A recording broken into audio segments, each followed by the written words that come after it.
You are now tuned in to the Insomniacs podcast.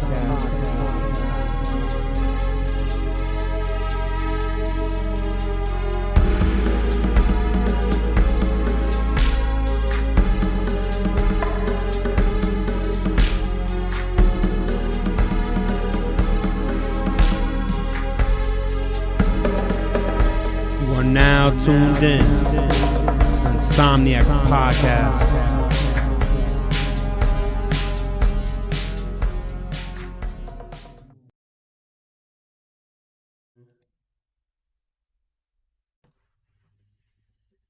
Are we live or are you switching over? Yeah, go. What's going on, everybody? Welcome to the Insomniacs podcast. We have a great show for you this morning, and we even got a special guest for you as well. I'm your host, Nova. This is the Insomniacs podcast where we talk about what's going on in gaming, and right now there's a lot going on. To start off with our introductions, we have Cool Hand Cruz. Yo. We have our resident Xbox guy, iTrip. Yo, yo, yo. We have the cool, calm, and collected C $. What's up, everybody? And we have our special guest for tonight. We have Wooly Gamer. What's going on, Wooly? Yes, bro. Thank you so much for having me, Nova. Can I just say quickly before you start, mate? I've been saying this like on Twitter for the last few weeks now. What you have done with this podcast is freaking awesome, considering it's so early on. Like, you've got it looking sweet, bro. It looks so professional. I love this whole show up you've got kind of going on. Thank you, man. I appreciate it. It took me a long time to get set up, but I appreciate you because, you've shown me love from the absolute start. So, I'm really grateful for that, Wooly. Thank you so much. Oh, man, I got a simp for my bros, dude. Yeah, class act, man. Class act, bro. Yeah, you're a stand-up guy, man. We appreciate you.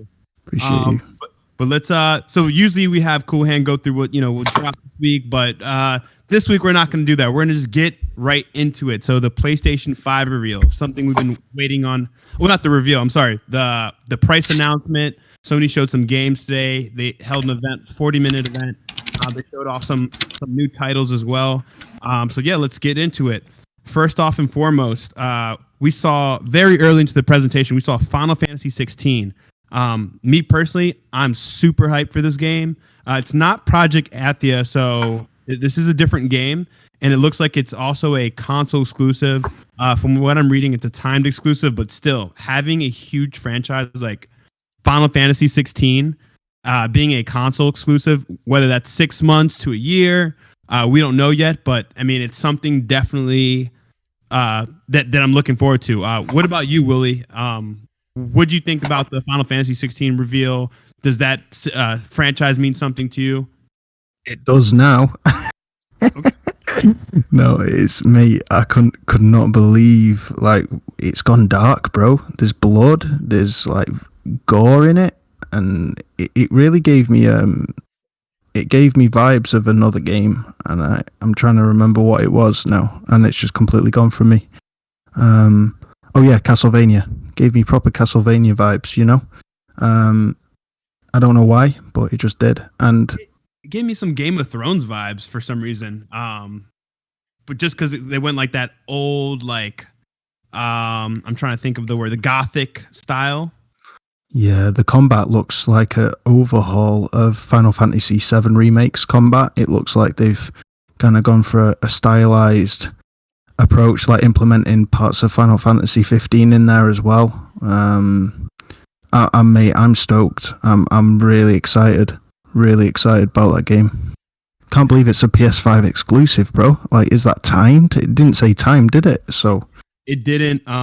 But knowing Square Enix and a franchise like that, I wouldn't be surprised if they double dipped with Microsoft and PC. Yeah, but not anytime soon. I think it's gonna be on PS5 for a long time before it gets to PC. Though? Maybe about 2 years. 2 years. Hey, maybe. I think a year is probably safe to say with Final Fantasy VII. And think about it, 2 years. That's a lot of money that to shell out to keep that game exclusive, because they're essentially, paying them to say, hey, keep this off other platforms. This is going to bolster our, our even if temporary exclusive library. So Dallas, I know you're a big Final Fantasy fan, so I'm gonna save you for the end. Trip, looking at what's on the screen right now, what do you think of this? I know that you're not the biggest Final Fantasy fan, but what do you think based on what you've seen? Is this something that seems interesting to you, coming from the Xbox side? Honestly, you're right. I've never really messed with Final Fantasy like that, but this kind of looks a little different. Like you said earlier, like there's blood, there's gore. It seems more like an adult version of Final Fantasy. I always felt like it was a kiddie game, so I never really messed with it like that. But this looks like something different. It's interesting for sure, but not enough to make me make the switch. But it definitely looks beautiful. Okay, and we have to ask what would make you make the switch? If y'all had Halo. Okay. Wow, man, get off of it. I'm saying, like, that's the only reason I'm sorry. We need Craig, boys. We need Craig. Without Craig, PS5 is nothing. Exactly. Craig sends his regards. Trip. So, Dallas, what about you, man? Well, I know you're pumped about this game. Yeah. So I want to say I think they did announce it is a console exclusive, but it's a time exclusive where it will eventually come out to PC. So Okay. it is. I don't think it's coming to Xbox anytime soon. Bit like But Kina. yeah, so I'm really excited for this game. Like, I played through Final Fantasy 15 pretty recently, like within the past 4 months. I tried playing it on PS4. I kind of got tired of it, but then I picked up the Royal Edition and I played through the DLC as the main bad guy, and it was a ton of fun. It was definitely like like a lot more chill. Like it was kind of like futuristic vibe, but this is kind of like this medieval fantasy vibe, and I'm definitely fucking with it. It looks like it's gonna be a lot of fun. Yeah, I mean it really looks like, and as we all know, Final Fantasy, none of them are chronological. They feature the same cast sometimes, like certain characters like Sid often reappears in different games.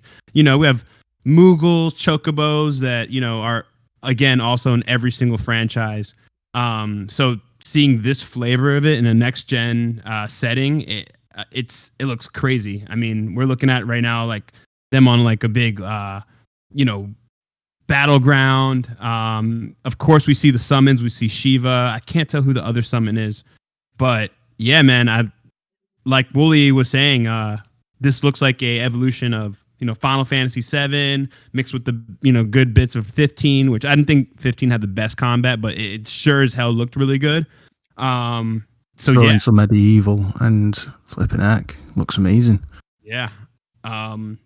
And going off of what Tripp said, there are, I can definitely say as someone who's played a lot of the series, there are moments where it could seem a little kiddie or the character design, but I love where Square Enix has gone from here. And another interesting tidbit is the lead combat designer from, I believe, no, I don't want to say Crystal Dynamics, from Devil May Cry, right? Devil May Cry. Who makes that again? Someone refresh. Ninja Theory? No. No. That was published by Capcom, but I'm not sure who makes it. Bayonetta. Who makes Bayonetta? I know. Platinum Games. Platinum Games. Thank you. There you go. So yeah. So But it was the guy that worked on Devil May Cry, right? he did work on Devil May Cry. Yes.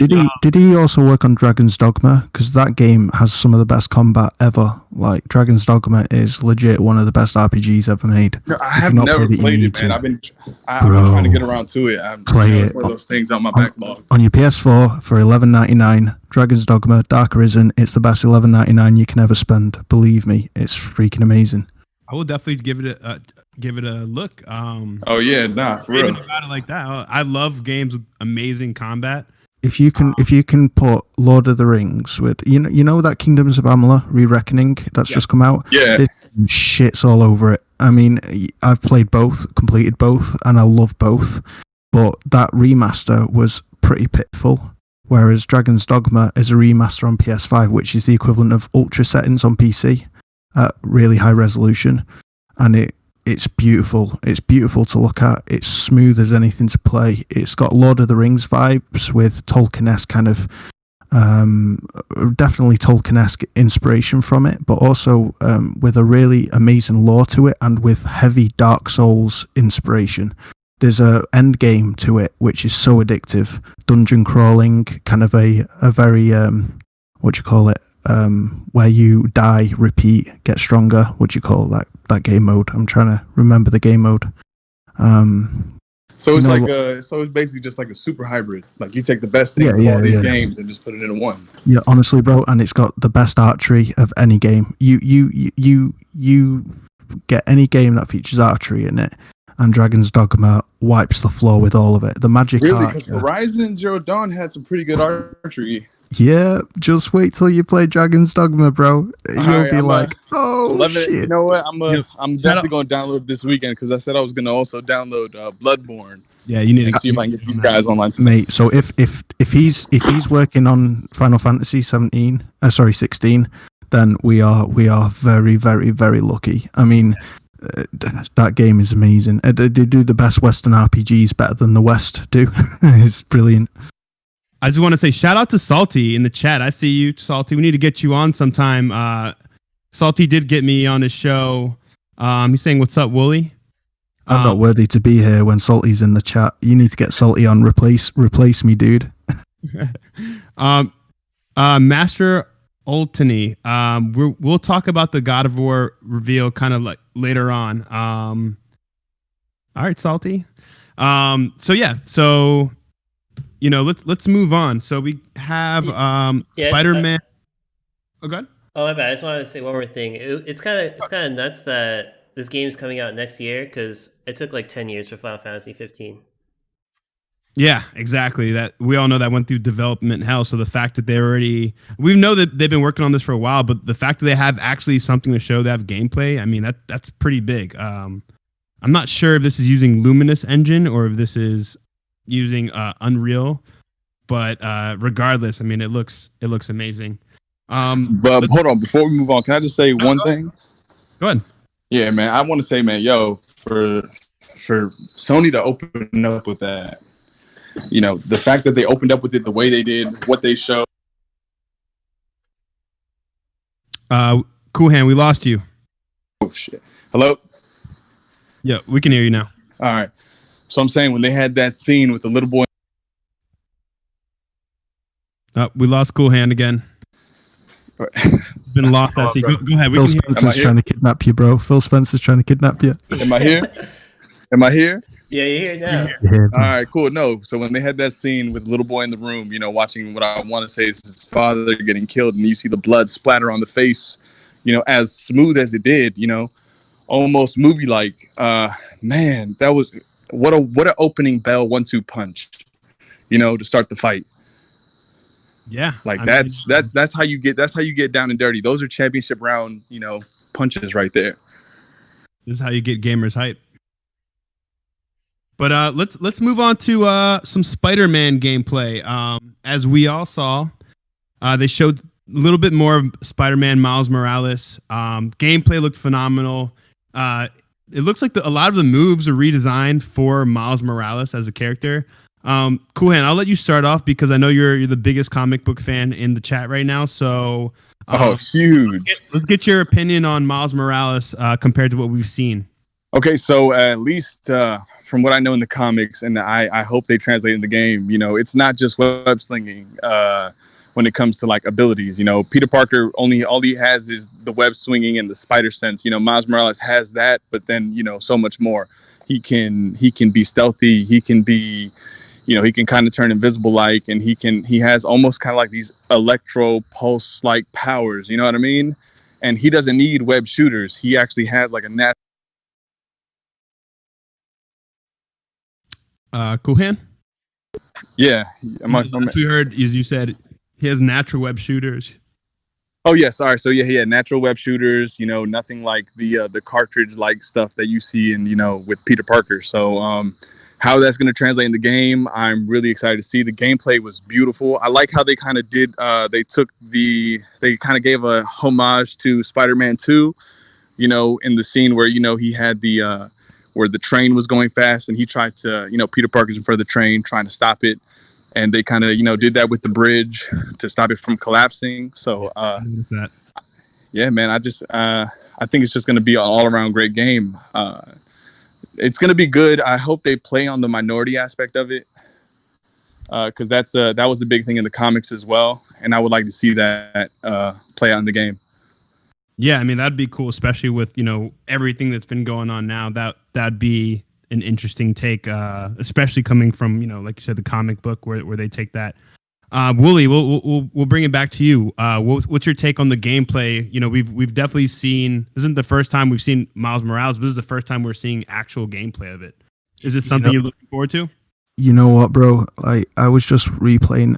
I went off my phone after it all, and I went onto my PC with my 2K monitor, and I stuck it all the way to the highest res I could, 4K 2160, and I was literally with 144 hertz monitor. There isn't that blur, so you can stop the screen and pause it, and it doesn't look really blurry. And I was just in awe of the graphics. Like, I was in awe of how the depth of field around the spider's webs when he was like letting out webs at enemies, and the quality of the particle effects resting and melting on the suit and the enemy suits, and just the shit. Like when he was holding the bridge together, I was like, no, he's gonna do what he does in the movies with the ship, and he's gonna hold the bridge together, and he does it. He does it, bro. He like pulls the bridge together, and I was like having a little kiddie fit. I was like scream. I was watching it with Salty. I was on Salty Gaming's podcast tonight, and we were just absolutely in awe, bro. So yeah, I am hyped for that game. I'm pre-ordering it. I've just managed to secure a PS5 pre-order by the skin of my teeth. What you get, the digital or the disc? Well, I was going to get the full bundle, the disc version with everything for $6.99, but I couldn't. It sold out already, so I managed to secure through massive effort a $4.99 bundle with the disc version and a camera. I've not got the headset, but I'm going to get the headset somehow. I will. I'll manage it. I think I'm probably gonna hold off on the headset. I'm rocking that Arctis series, the Steel Series 7, the little wireless ones. I just want to confirm real quick. So Wooly got secured his PS5. I secured my PS5. Cool Hand, what about you? Have you secured your PS5? I'm gonna wait till tomorrow for Best Buy. We lost him, but we can assume he said he's waiting tomorrow for Best Buy to get his. Exactly. You know me too well at this point. Yep. C $, PS5 secured? Oh, it is secured. Okay, so we got the PS5 secured. We were just missing one person on your trip. PS5 secured? Nah. Never. Not never, because there's finally a cheaper version. So maybe a year or two, I might actually get my first PlayStation. Come on, Trip. Wow. You gotta do it, bro. Once he gets sick of waiting for Halo, he'll. Nah, Halo's gonna take up the next 2 years. That's what I'm saying. So in 2 years, Phil Spencer's ears are bleeding from the heresy you're speaking for him. Phil Spencer can suck my dick. I ain't no. It's all about Halo. If it weren't for Halo, once again, I would not have an Xbox. Slat Danny in the chat. Yes, we all pre-ordered. We all got lucky like Wooly said, by the skin of his teeth. I missed out on the Walmart, but I was able to get the Target thanks to Cool Hand Crew. Shout out to you. Yeah, it came in clutch. Yeah, baby. So keeping the topic on Spider-Man, Trip, what's your hit that follow button, Salty? Oh yeah, anyone in the comments or in the chat, please like if you can, support the channel. Really appreciate it. I am a small channel, so it does wonders to Not for long, dude. Oh yeah, definitely not for long. We're gonna you're gonna be huge. Let's get me to past 100, and we're also Wooly. I saw you're past 500 on Twitter now, man. Congrats. Oh, dude, I got my first official fan the other week. I couldn't believe it. This guy literally retweeted a screenshot of me liking one of his posts, and he went, "Oh my God, Wooly Gaming has just liked my comment. Sick. Huge fan, thank you." And I was just like, "What? Dude, I'm nobody. I'm just a simp for gaming." And flipping, yeah, I just love gaming. I'm passionate about it and I love it. And I'm not a tech guy. Everybody keeps messaging me saying, you seem to know a lot about tech. I haven't studied. I've not got a degree, but I do read. I read articles and I take a lot of what I read and I take it in and I remember the little things, which helps me to kind of bring to the forefront of my mind things that I've read. So I love to share things. I'm very passionate about gaming. You know, I completed Metal Gear Solid 1 at 4 years old and on the PS1. That's pretty impressive. I couldn't figure out this thing for a while. And I've got a Metal Gear Solid 3 Big Boss tattoo on my arm, and it's like my proudest achievement, as sad as that sounds. Oh man, hey, Nova is a stand for MSG. I was gonna say, maybe off air sometimes me, you, and C Dollar Sign could talk about Metal Gear. We're huge fans. Yeah, MGS2 is my personal favorite. As you can see, the font from on the bottom of the screen, the Insomniacs podcast. If you played, bro, that font's familiar to you. MGS inspired. Before we kind of go off track too much, Trip, I want to get your reaction to this Spider-Man gameplay, man. This is the first time we're seeing a non-CG trailer. I know you remember when PlayStation unveiled, that quick 15-second trailer. So now that you've seen some actual gameplay, what do you think? Honestly, it doesn't look too bad. It's it looks surprisingly good. The graphics are good. It seemed pretty fluid. The whole closing the bridge with the webs thing, that was pretty cool. But I feel like that's solely mission based. That's not something you'll be able to do in free roam. But even though it did look pretty cool. And are you a fan of like superhero games normally? Only like, I mean, I'm pretty sure Spider-Man's the only one I've ever played. You never Think played about it. Arkham City? Nah, I've never played a single Batman game. I hear they're fire too. Yeah, they're pretty. Did you ever play those Ultimate Alliance games? Ultimate Alliance. Oh yeah, I forgot. I never had one, but my boy had it, and we played every once in a while. But I wasn't too familiar with it. It was like superhero Mortal Kombat, pretty much, right? Yep. Yeah. I played a little bit of that. That was kind of cool though. I'm not big into fighting games though. I think Ultimate Alliance is different. I know what you're talking about. You're talking about Marvel versus Capcom. Yeah. But yeah, so this, from what you're seeing, this, we all know it's an open world game. If you play. Oh yeah. If they allow for cool shit like that to like do like for your like side quests, like save people on the bridge or stop some shit somewhere else, but with some serious shit happening, and that would be pretty legit. Because I'm pretty sure most Spider-Man games, a certain amount of things you can do for whatever the in-game currency is, and most games like that can get a little repetitive after a while. But if they have a way to like switch it up a lot and with different features for each mission, I could see that being pretty badass game. Yeah, well, the last Spider-Man game had. We lost you, Omen. I do want to just make a statement that the original Spider-Man PS4 is getting remastered for PS5. So if you didn't get to catch it on this gen, you could definitely catch it next gen. So Trip, if you do end up getting a PS5, you could literally play Spider-Man OG and then go right into Miles Morales, already having like a idea of how the controls will be. So and the pricing for it's going to be $50 for just Miles Morales, but you can get the bundle with the remastered Spider-Man for $70. Oh, nice. Okay. That's not bad at all. Considering we're getting a full-fledged title from them. We're not too sure the details. This is what everyone's been going on about the last couple months. Oh, is it going to be a 10-hour title? Is it going to be a 30-hour title? Like, we'll find out soon enough. I think they've probably put enough work onto this where it's going to be longer than 10 hours, but that's still determined. A lot of the rumors are saying about a 10-hour. It's gonna be like significantly shorter than the first Spider-Man game. And another tidbit is it will come out on the PS4 as well. Yeah. Okay. Yeah, that is something they did reveal today, that it's going to be on both gens. But I think most people are going to want to get this on PS5. But hey, you have that option as a launch title. If you want to get it on current gen, you can.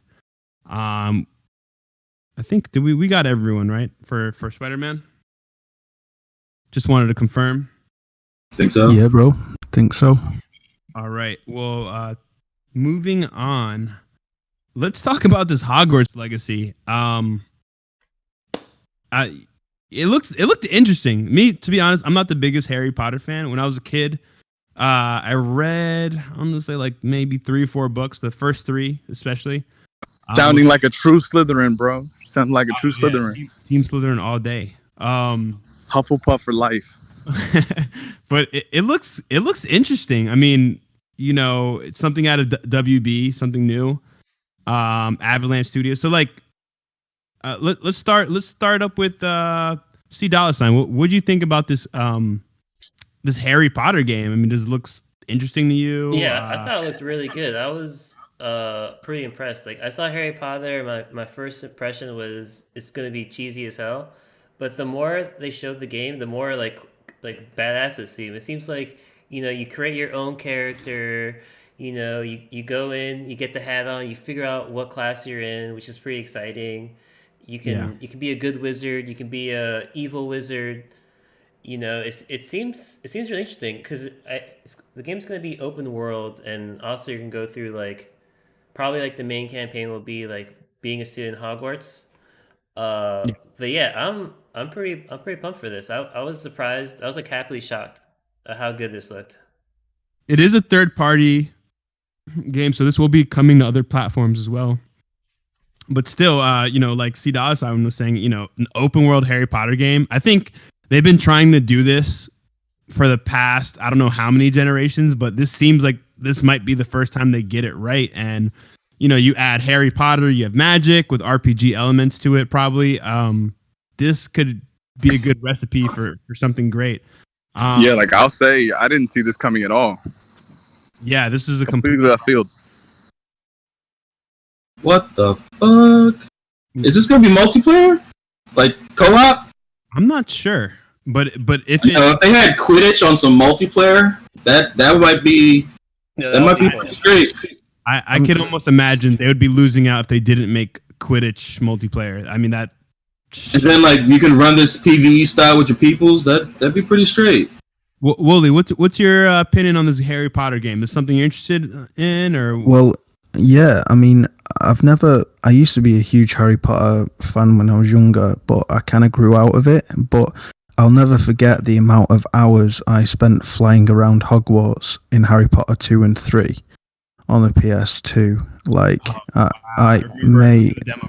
That was the first game from my memory that truly captured flight and the thrill of it. And it was just phenomenal. And I suspect that with the new Harry Potter game, judging by the way that the trailer kind of shot the other pupils, there's going to be multiplayer elements in the game. I reckon there'll be hub areas with quests that you can partner up with online Quidditch. That's kind of the vibe that it's giving me. I might be completely wrong.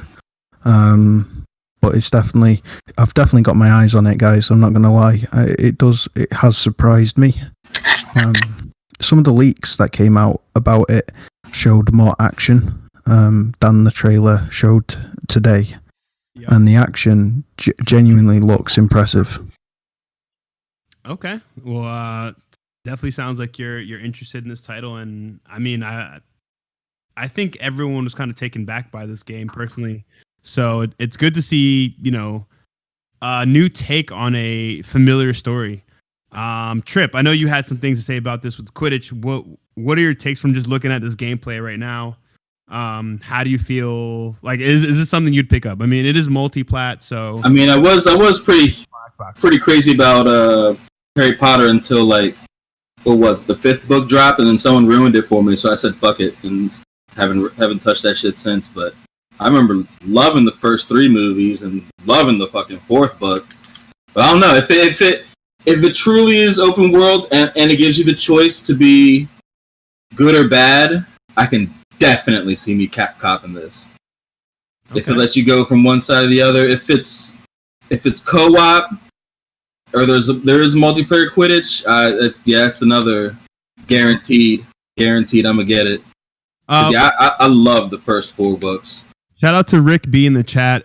Every week he comes in the chat. He's always repping a different console. Before that was Xbox. Oh no, today it's Xbox. Then it's PlayStation. He calls it the Piss Station. He just sent a message that said, "I would shag a cup of tea." Okay, you do that. Whoever pays him, dude. I know, right? Each week. Yo, straddle that fence, man. Straddle that fence. Rigby doesn't know which console he wants to get. Shout out to Beyonder Mall. I don't know if I read his comment already, but he said, "I got my PlayStation 5 physical pre-order with camera because everything was sold out here in the UK." Hey, shout out to you, Beyonder. And thanks for checking out the podcast. Appreciate that. So I think everyone gave their take on it. Besides, Cool Hand, did you? I don't believe we got your take on this game fully. What are your thoughts? Oh, Cool Hand. Sorry, everyone. He's on push to talk. Since we're going outside of our regular scheduled programming. He's at work. Hey, Cool Hand. We see that you're talking, but you might have to hop back in. I don't know if you can hear us or not. In the meantime, because he looks like he's having some technical difficulties,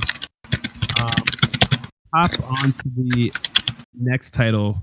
Call of Duty Black Ops Cold War. I mean, this was interesting. Personally, I'm one of the few people I know that actually like Call of Duty campaign. I'm the type of gamer who literally won't touch the multiplayer until I beat the campaign. I feel more familiarized with the gun and all that. And it gives me just, some time to appreciate the lore of the game and the story. That way, when I go into multiplayer, I kind of have a little more respect for the game. I don't know. That's just me personally. I know that's very uncommon nowadays. Everyone just goes straight to the multiplayer, screw the campaign. Wooly, what's your thoughts on what we saw today? We saw that RC gameplay where they were taking down the plane. What are your thoughts? Bro, wow. Let me just make one thing clear. Titanfall 2's campaign is one of my all-time favorite campaigns ever. All time, right? Which isn't like me because I'm not the biggest first-person shooter fan. I find them all they get a bit boring and stale, especially Call of Duty campaigns. Yeah. But this campaign, wow, it doesn't feel on the rail.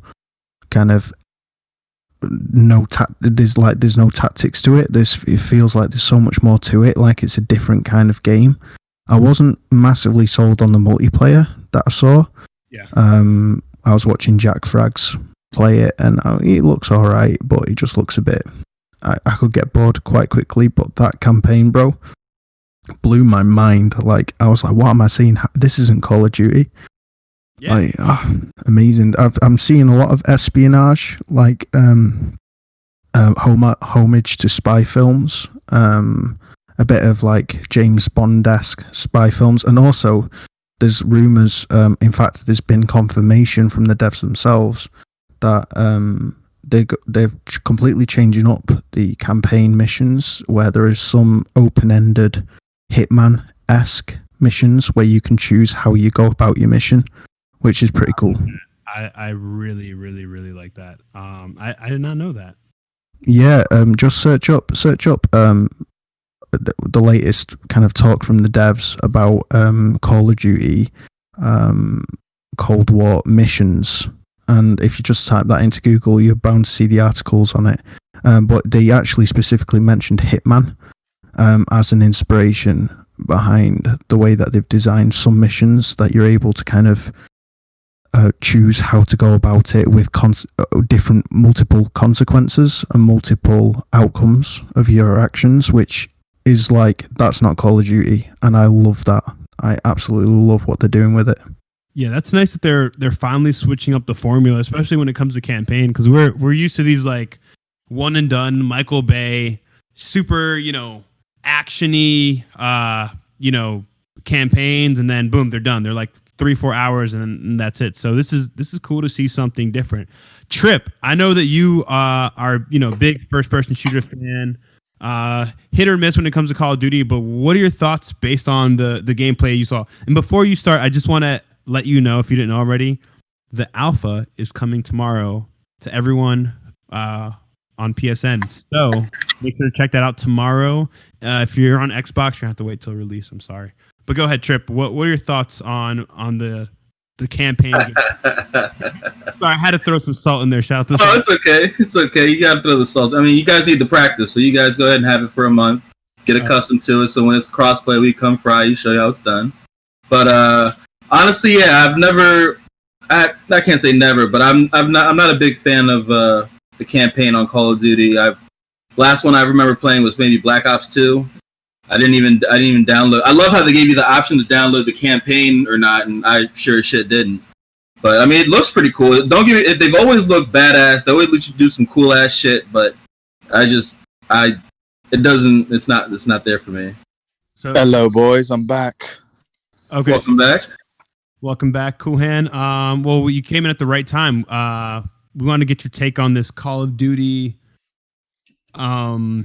single player experience that we've seen, the campaign. What were your thoughts when watching it live today? I will say, man, it was a nice little.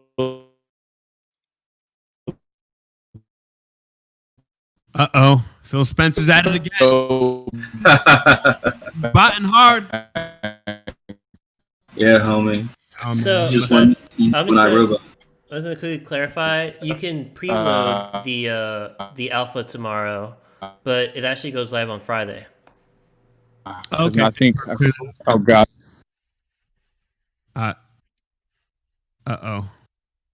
Looks Please, like Phil, Yo, bring him back. you downloaded Game. am I good? Am I good? Yeah, man. Kind of sounds like you downloaded Game Pass. You're botting hard as You shit. sound like a slinky that's kind of like being kind of that's buckling. All right. So Remix. I'm good Upset. right now. Put the lean down, bro. So All right, hold we'll the give phone him- higher. We'll give him another like couple seconds to get his mic situation set up. He just had to restart his phone. Yeah, no, not happening. Bro, cool. Am I good now? Reset your router, bro. I think your router might be bottlenecked. And, Do I sound? He's on the go right now. Cool Hand, I think we can hear you. Oh, No, we can't hear him. That's, I'm good. no, No. we're not good. Alright. When we can hear you, we'll try to get you in on this Call of Duty.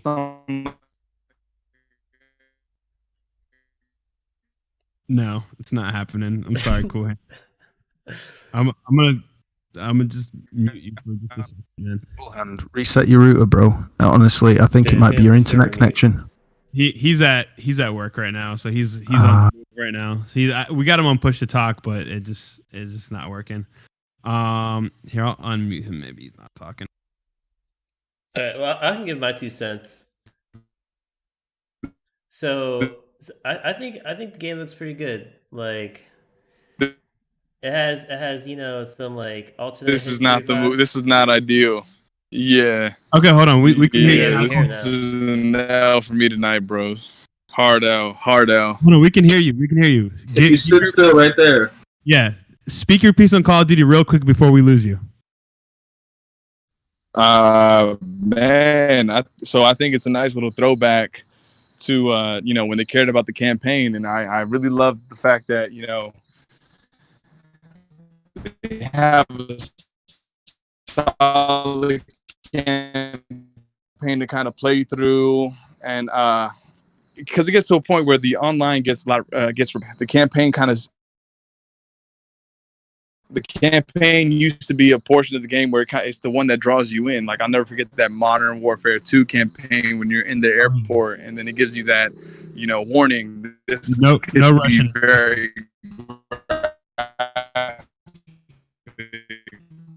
You want to continue. Hell yeah. He supports Xbox. And of course, you hit yes. And then you shoot the innocents. Then you're like, damn. All right, we lost Cool Hand.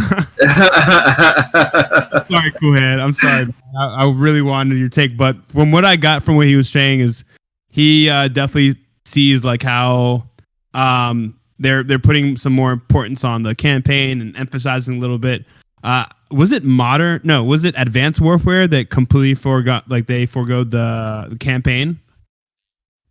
I can't remember which title. Oh, Black Ops 4. Was it Black Ops 4? Yeah. I was so happy. Advanced Warfare had like the campaign with like I think it was like the robot one. Oh, that's the running on the wall shit. The robot friend. You're like sad.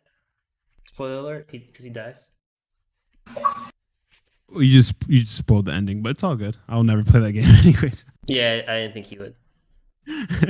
But yeah, I mean, it's definitely something interesting to see. I think, this being a launch game, it's gonna definitely be a multi-plat that's gonna hold us over until we get a couple more games. But PlayStation's, we definitely have some things to look forward to.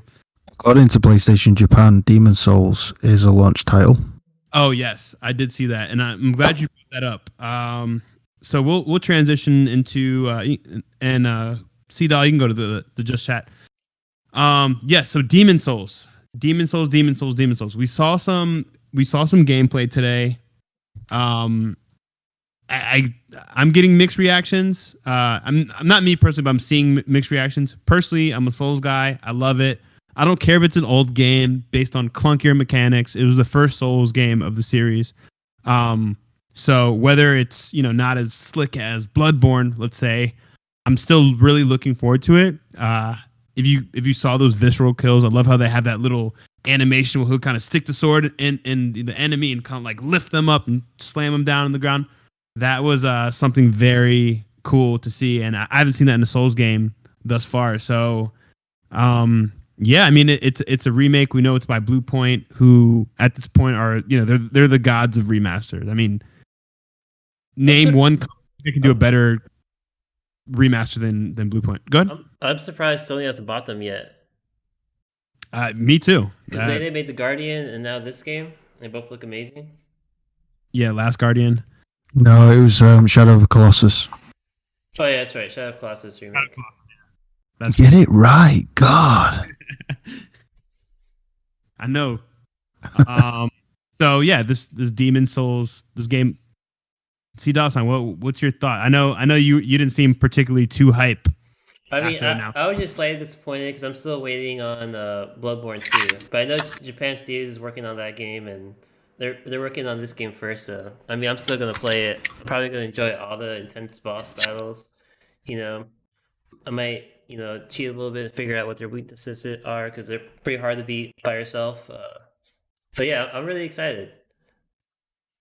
But the trailer, they looked a little easy. This guy was like one-hitting everybody.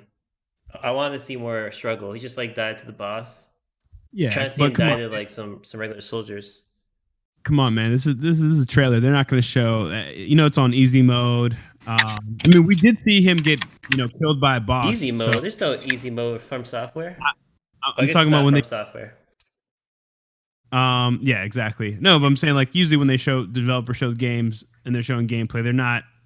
They have it modded where they can kind of like easily go through enemies because for the sake of time, when they're showing something, we don't want to see a fucking 5-minute boss battle. I mean, we want to just see the boss. We want to see some attacks, some dodging, and then move on. Show us a little more of the game. So I was satisfied from what I saw. I mean, the graphics definitely look like an upgrade compared to what we were used to with Souls games.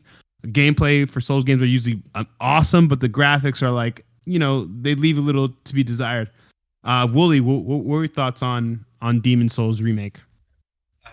For me, it was more than I could have hoped for.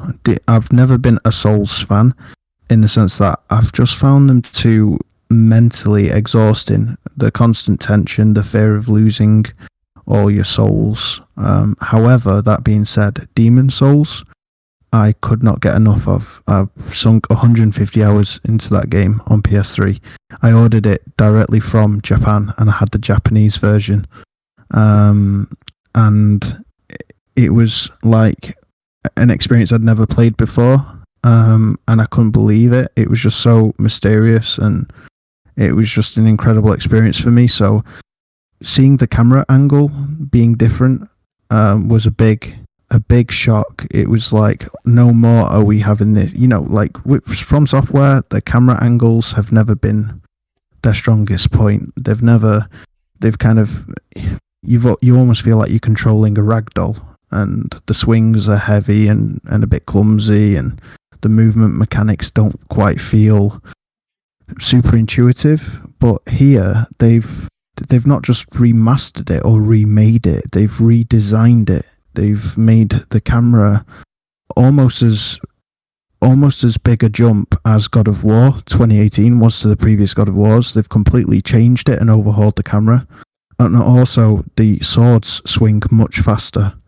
The character hit targets a lot quicker in this game than in the original Demon Souls. That kind of, and this is what you were pointing out before. I can't remember which one of you it was who mentioned about how the enemies were dying too quickly.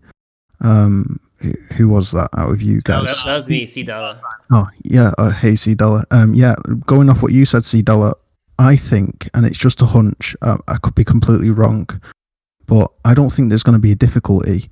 I think those enemies are one-hit kills because they're going more for a brutal, in the sense that one hit can kill, and it's the bosses that are the main challenge. And I think they're kind of making it a bit more action orientated and a bit quicker, faster paced. It's just the kind of hunch that I got based on what I watched.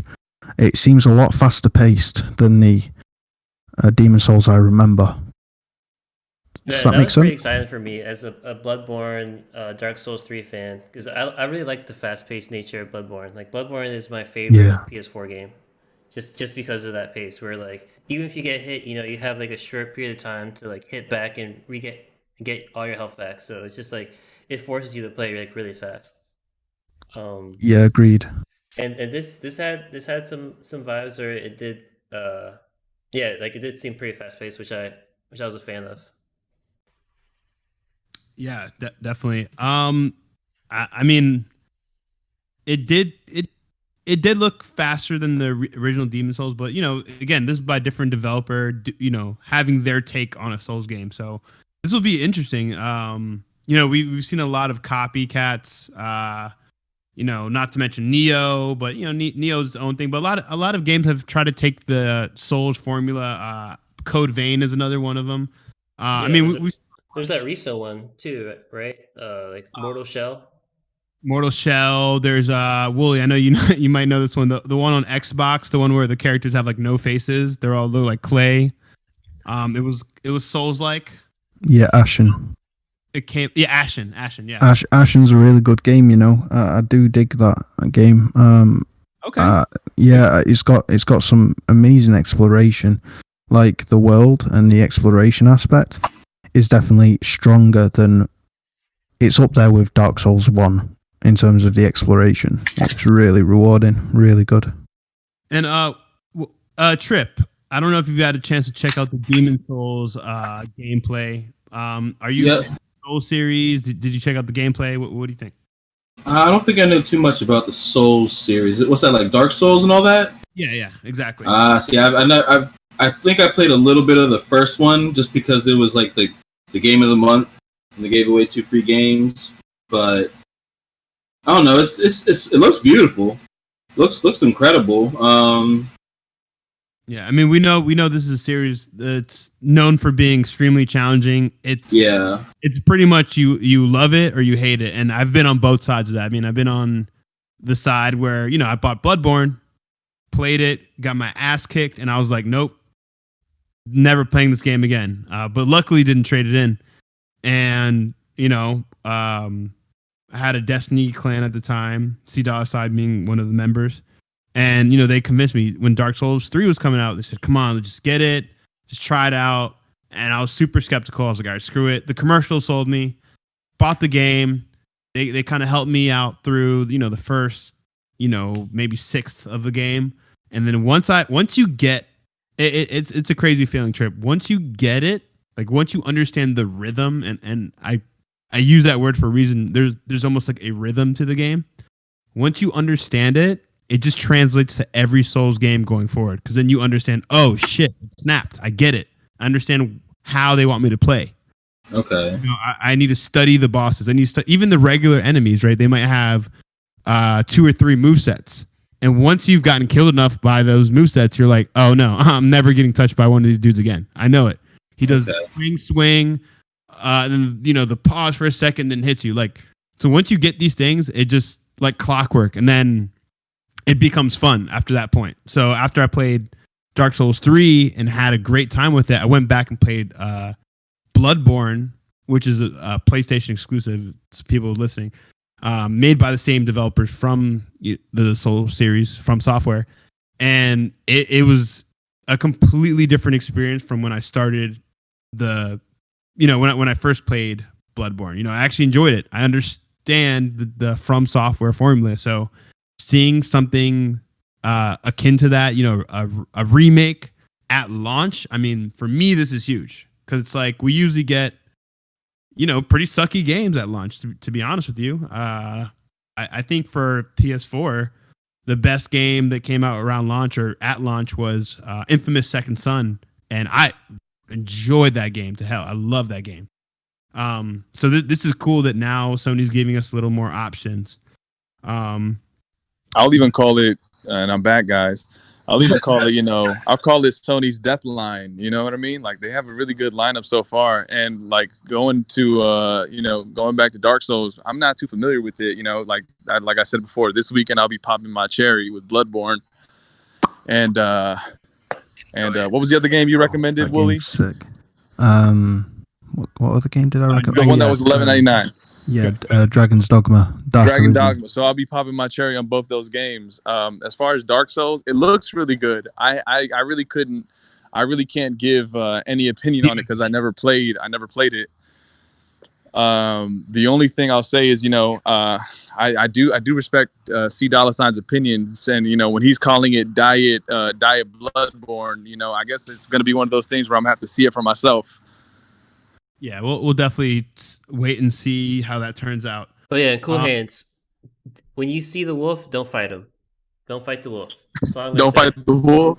Don't fight the wolf. All right, I'm gonna have to get you guys on Bloodborne to kind of help me out with this. No, Cool Hand, I got you, man. Just run past the wolf and get killed. That's all I gotta say. Run past. Get killed, dude. When you're in the catacombs, do not wear headphones. You will shit yourself. Pardon my French. No way. Yes. You'll just hear this kind of breathing getting louder and these footsteps getting louder and louder and louder and running at you and speeding up, and it scares the crap out of me. Mate, I'm just a big pussy when it comes to these games. So that game is creepy. Yeah. Put it on max volume. Go Sure. through the catacombs. I actually really think you would enjoy, knowing the type of gamer you are, I actually really think you would enjoy like a Souls game. So imagine that with the Tempest audio engine. Yeah, that's gonna be. Sorry, headphones off. But yeah, let's move on. So kind of more of a minor topic. But Devil May Cry Special Edition. Does anyone have any interest in me personally? I haven't played DMC games since like PS2 generation. The most recent one looked very kind of over the top actiony for me. But then again, the combat looks fun. It just, I guess what throws me off is when I see like a counter, points or the rating. It just kind of throws me off. It makes me feel like it's not as serious of a game as it presents itself. Then again, I'm most likely wrong in that opinion, but I'd like to hear you guys' thoughts. Anyone chime in? Yeah, but So I think that there is. that's Carry on, mate, sorry. the whole like points thing. It's like that's like a part of the game, right? So like you like replay these levels over and over again, so you can like get like this crazy high score for that level where you want to go on these like massive streaks. Yeah, you want to string in like a ton of combos and stuff. So it's like a part of the charm of the whole Devil May Cry games. I was gonna say I didn't play Devil May Cry 5 yet, so I'm excited to jump in on the remastered for PS5. I spent 20 hours on it on Xbox because I do have an Xbox. I have an Xbox One X. I am pro PlayStation. I'm far more a PlayStation 4 fan and well, PlayStation in general. But I played Devil May Cry 5 on Game Pass and I really enjoyed it. I've not completed it, but the graphics, bro, like the graphics are just crazy. The character models and the animations are so good to look at, and it doesn't take itself seriously. So if you think that it's a bit jarring seeing all the scores and the S rank kill streaks, well, the game itself never takes itself seriously. Like, I mean, you use enemies as skateboards. What more could you want? Yeah, no, I've seen that. Yeah, I mean, it looks fun. Maybe with the special edition. It's something I might check out. Trip, and it's a Devil May Cry for next gen. What are your thoughts? I'm gonna be a little skeptical on it just because my first Devil May Cry, I think was 3. Was that 2? Trevor was on PlayStation 2. I believe that was 2. 2, where you could be okay. So yeah, it was 2, and at first I thought it was incredible. I was like, oh my god, a game I could run on the walls and shoot shit? Like, this is fucking nuts. But then after a while, it got very repetitive, and like, I'm not a big fan of that. I felt like you couldn't manipulate the game as much as you should have been able to. Okay, that's a fair take. But it's next gen, so maybe they switch it up. Maybe there's more you can do. So to be fair, this is a kind of like a remaster. Remake? Okay. It's a remaster of a current gen game, but with some extra additives. I know you can play as another character. Can't remember who it is. I did read about it earlier, but yeah, they added an additional character you can play as. So yeah, again, I'm not too hyped, but depending on how things are at launch, I may pick it up. Yeah. Cool Hand, are you with us? I'm gonna take that as a no. Oh yeah, he's trying. Little engine that could. Sorry, you can't right now, man. You're wherever you are has bad service. Trying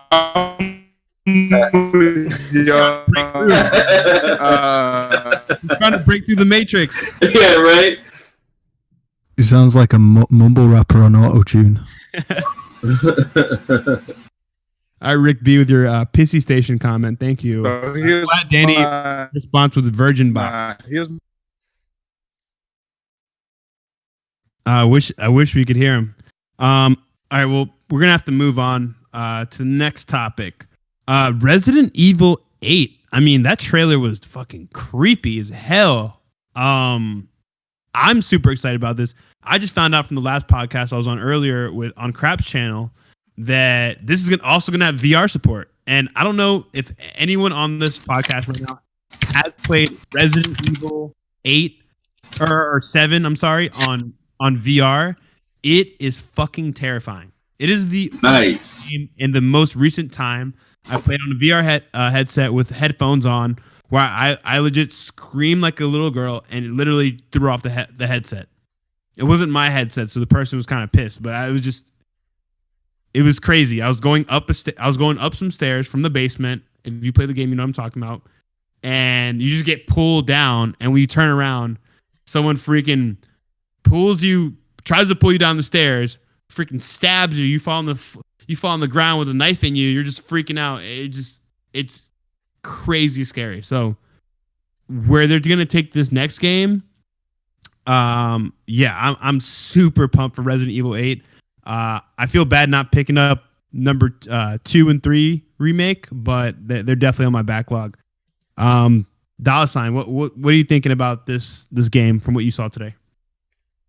Yeah, man, it looks pretty scary. I probably just gonna wait for the reviews. If the reviews are like really good, then I I'll do- probably pick it up. But if it's just kind of like, no, it's not actually. It's kind of like scary but corny. But then I probably won't. I need to see what the critics say on this one. All right, Trip. What about you, man? How do you feel about Resident Evil as a series? Is this something that looks interesting to you? Resident Evil 8 Village. It does look interesting, but yeah, I'm gonna have to roll with C-Dollar on this one. I'm gonna have to wait and see what everyone else says because I love Resident Evil. I remember the first time playing Resident Evil 2 on N64. The goddamn dog jumped out the window, scared the living shit out of me. But Oh yeah, that's classic. but like, oh man. But then again, I do remember it being pretty repetitive at points, and then once you got so far, nothing really seemed like scary anymore. But I don't know. We definitely see what the critics say. If the VR makes it that much scary, that'd be pretty legit. Yeah. I might have to come over. I would love to see if they continue with that VR formula when it comes to this new one. That would be the make or break for me. Because I did play the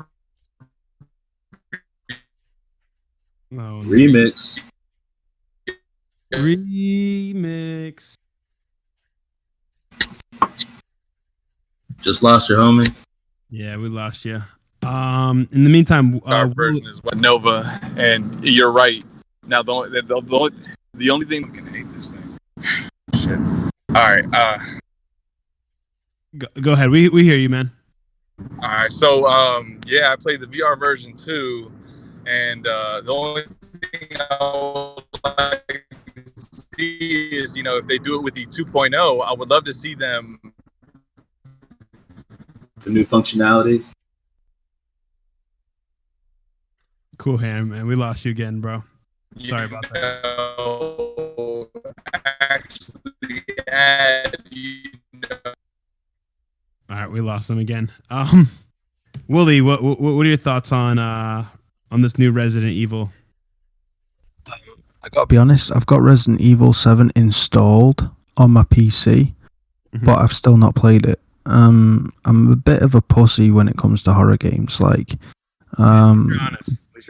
Dead Space 1 like scared the shit out of me. And I do struggle with that feeling of tension, especially if I feel like that I don't mind scary games as long as my progress isn't hindered too much. Hence why I'm not the biggest Souls fan. I'm a huge Demon Souls fan for whatever reason.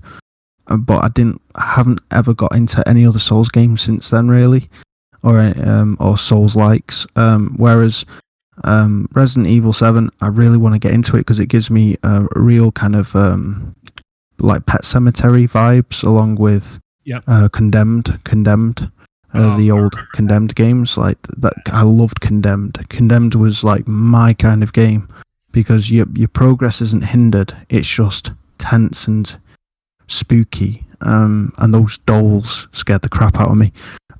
As for Resident Evil 8, I actually love werewolves. I find them a lot less scary than other kind of ghouls and ghosts and zombies and Monsters. all that stuff. Yeah, I find werewolves like. Have you ever seen the film Dog Soldiers? I don't think so. You need to. It's a British film, and it's one of the best films ever made. And it's called Dog Soldiers. You need to search it up. Watch that bad boy. You will not regret it. Or Dark Soldiers. Dog, D-O-G, Dog Soldiers. Flipping incredible film. And that made me fall in love with werewolves, that film. And I'm kind of getting real kind of Pet Sematary meets, I don't know, like Condemned vibes from Resident Evil 8 trailer, as well as it's got kind of pays homage to Resident Evil 4 as well, because it's got like the wacky, kind of slightly crazy civilians living there in the town, and it's got the "what are you buying" merchant who sells you stuff, except he's fat now and he has a different accent. But yeah, it looks really, really good. I'm really impressed with the trailer. And so much for those rumors that said that it can't run on PS5 at 1080p. Yep, that's fact. Yeah, I mean this is a this is a beloved series to many, and especially with all the remakes that have been coming out.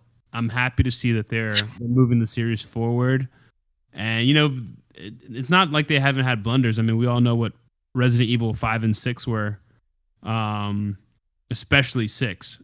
But I like that Capcom's taking a return to form, and they're doing the series justice and continuing that what they've established with 7. I will say I would check out 7, but to what you were saying earlier, it is scary, and when something scary is about to happen, it's like watching a scary movie where you're like, oh, like the music is getting tense, you get all the feels, you're like, oh man, any second something's gonna happen. Or you could be casually just like you turn around to look in a hallway behind you and you see someone walking by, and damn well if you walk behind that corner they're not there. So it definitely plays with your feelings, and they know how to do like the horror genre, let's say. So Facts, bro. Facts. On that note, let's move on to another lighter topic, Oddworld.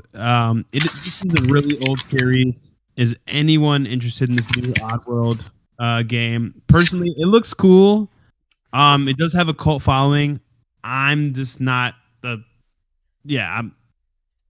I'm not really interested in this game, to be honest with you. I was watching the live stream, and when they were showing this game, literally the whole chat during the entirety of the trailer were just saying skip, skip, skip, skip, skip, and I was just like, damn.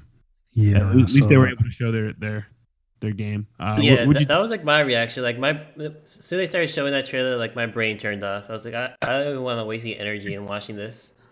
Yeah, facts, definitely.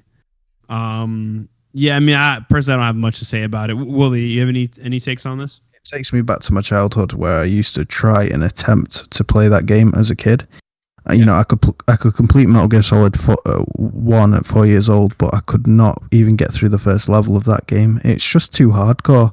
It is a very hardcore game. I know it doesn't look it, but it's exceptionally hardcore because one step is the difference between getting killed and not. Like, you can't measure your steps. You can't move a little bit. You just move once, and like it's just very, very clunky controls. What I would love, my favorite platformer of the PS1 era is Heart of Darkness. Does anybody remember that? Hold on. Wooly, you did not just say what I think you just said. I just said what you think I just said, bro. Did you just say that your favorite platformer was Heart of Darkness? Yes, bro. Literally no one I know knows about this game. Right? I was on Saltiest Gaming's podcast, right? And I asked them, do they know of these 3 games? Loaded, Heart of Darkness, and Pandemonium. And no one knew them. No one. Lost me on the other 2, but Heart of Darkness is like a super deep cut for me. That's like literally, you just like brought the child out of me when you brought up that game. Bro. Super low key.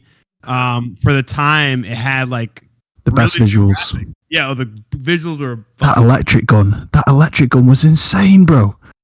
The main character, I loved him. Just I still have that on emulator. It does not work well on emulators, but yes, that game is amazing. I know probably most of the people who are going to hear this, 99% of them won't know what we're talking about, but it was a PS1 game. Yeah, I had that game, but I couldn't get very far in it. Like, I think I played it when I was way too young, and I think I couldn't get past like the second level or something, and then I just never played it.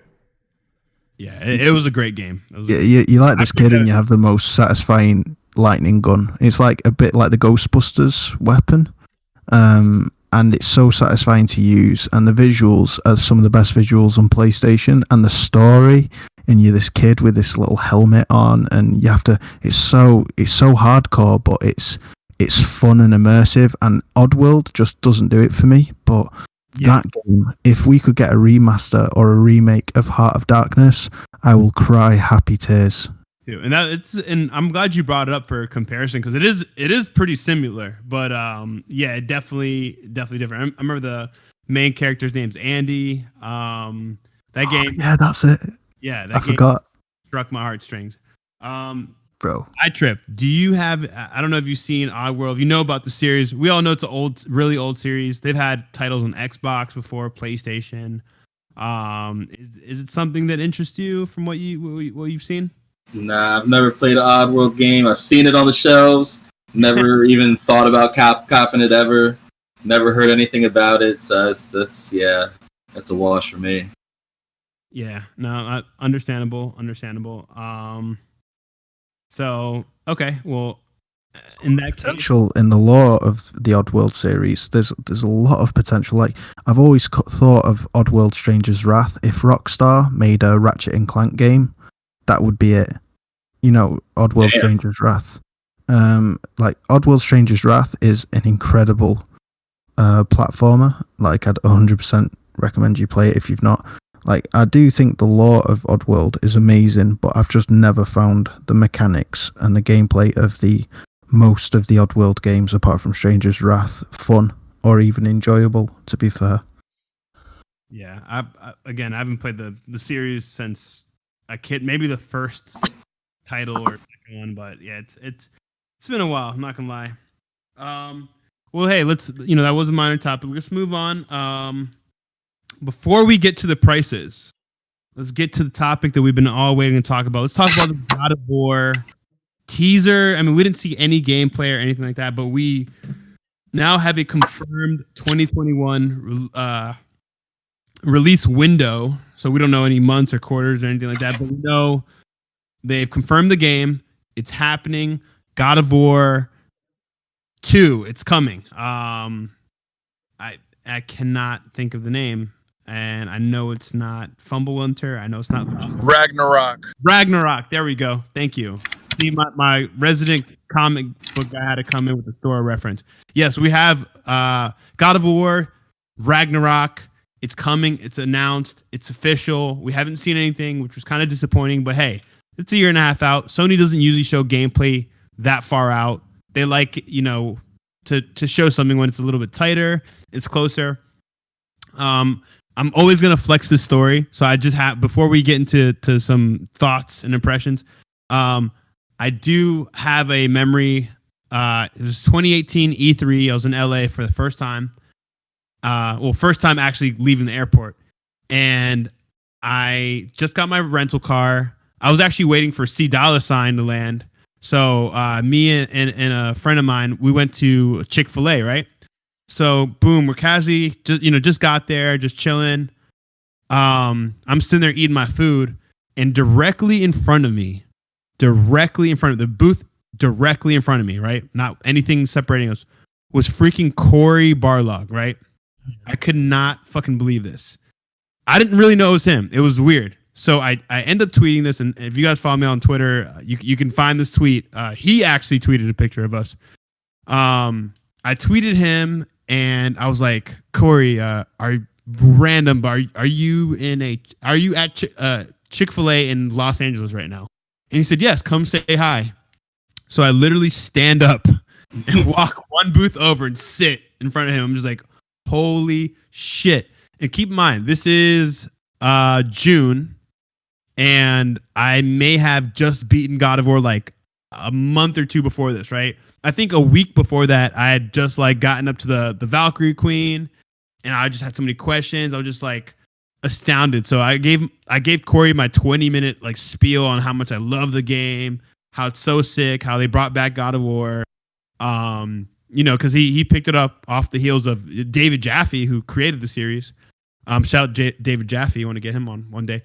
So we talked, and I asked him. I was like, oh, are you guys going to say anything about God of War 2? Keep in mind, this is 2018, and we're just hearing something now about it. And he was just like lip shut. He was just telling me, I'm glad you enjoyed the game. And you could tell he actually really enjoyed my reaction to, playing the game. That's something he even says that he like kind of lives for, knowing that people enjoy what he makes. So that's probably my coolest gaming story I'll ever tell. But I think you skipped the best part where I thought it was like pretty crazy. Like, didn't you ask him if they were going to announce New Game Plus, and he didn't say anything, but then they did end up announcing New Game Plus at E3. So he called it. I did. You're right. I did. I asked him that. Also, funny, just a continuation to that story. I actually bumped into him again at E3, and funny enough, a lot of people didn't recognize him. I called C Dollar Sign. I was like, dude, get your ass here right now where the food trucks are. Corey Barlog is here. And he came and met him, right? Yeah, I gave him a very awkward hello. So, and just for those listening, if you don't know who Corey Barlog is, he's the guy who literally, he's the creative director of God of War at Sony Santa Monica Studios.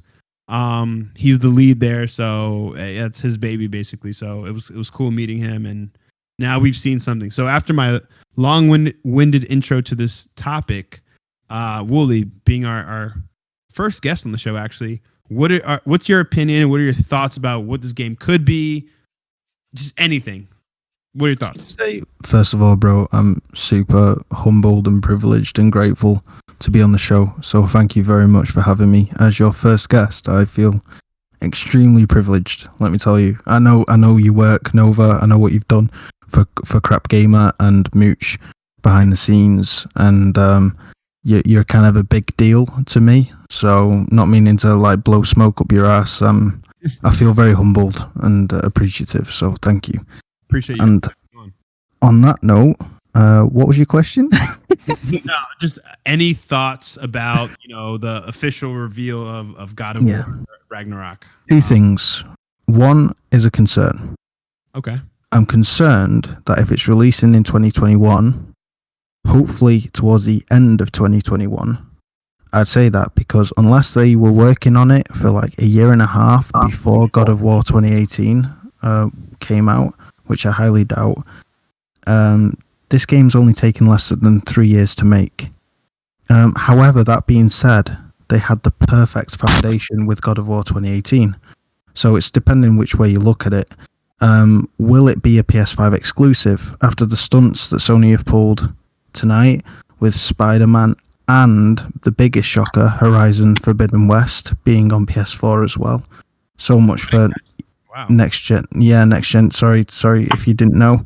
It's been said that Horizon Forbidden West is also on PS4 as well as PS5. So I'm kind of really bummed out by that, because I feel like, well, I was hoping for like being able to jump on the back of a razor wing and fly super fast speeds. And I know we exaggerate shit, but I was kind of really hoping to kind of be able to fly in Horizon Forbidden West, and they wanted to do that, but the PS4 couldn't handle it. So whether or not they make the PS5 version able to do that, or I don't know. I just feel like they're going to compromise it for the PS4's sake. So going back to God of War, will it be a true next generational leap from God of War 2018? Well, probably not. However, after what they did with God of War 2018, that's no reason to like be bummed out, because it was personally it's my second best game of the generation. Ghost of Tsushima topped that for me. But before Ghost of Tsushima, God of War 2018 was my favorite game of the generation. The fixed camera with no camera cuts or camera shots, they were just one camera all the way through the game, was just so incredible, and so immersive. Like those one path games. They cheated a little bit when you went to the elf world, but yeah, I know what you mean. Yeah. Wait, when? Oh, you're talking about when the light beam. The light beam. Yeah. I'll give you that. Yeah. They cheated right there. I agree. We'll still call it. Let's ignore that. All these problems sound personal. But I'm so hyped about the fight with Thor, and whether Atreus, I keep imagining Atreus is going to be like a teen or like older, and he's going to be like a completely different style of combat, and maybe a bit of Prince of Persia style kind of combat with wall running and bow and arrows. I'm hyped, bro. Would you be looking forward to like being able to control Atreus or just keep it Kratos? I want to control Atreus. I want to. Kind of like a back and forth kind of deal. But what really excites me is seeing the potential of how strong Atreus becomes. Because let's face it, right? If you get Kratos' character outside of the confines of gameplay, he's actually universal tier. He could beat Thanos in a fight, right? Because he can move islands just as easily as he can lift the lid of a chest, right? He's as strong as he needs to be, which is almost limitless. And he broke the tree that holds dimensions together, for goodness sake. His son is half him and half a giant. So he's going to have really unique strengths, including physical strength, things that he's not discovered yet. And I'm so excited to see how Atreus develops and learns what abilities he has. Whilst also, Yeah, I'm guessing. I have a feeling they might pull the rug from under us, and we might end up just playing the whole game as Atreus. Like, why didn't they show anything? Because I feel like the reason they didn't show anything was because they don't want to reveal that this game is actually Atreus' game. This is save that for a little later. Because remember, this is the story of Loki. You remember, like you find out Loki at the end, and then it's a showdown between Kratos and Thor. So maybe we will see, maybe in the beginning of the game we see kind of like how we fought Boulder in the beginning. You know what I mean? Maybe we'll fight Thor in the beginning, and then who's to say Kratos might not fall or get severely injured, and then we play, as Atreus, kind of going into full Loki, throughout the rest of the game. You know what I mean? That'd be. I actually haven't heard that take before, so I would be. I think we have to be, and that's a great take, by the way. I just want to say that. But I'm back. A lot of people would be pissed if Kratos was in this game. They would have to. Well, that's the thing. I feel like you're going to get a taste of Kratos. You know what I mean? Like, okay, like it'll transition it really well. You know what I mean? Like, but just a little taste. Like MGS2, and you get like a little hangar mission. Exactly. I'd hate that. I'd really? That. Yeah, man. I mean, as much as that, I think it would be cool to play as Atreus. Don't tease me with a Thor fucking fight, and then I mean, I think you'll get the full fight. You know what I mean? Like, but I feel like Kratos is gonna take the L. You know what I mean?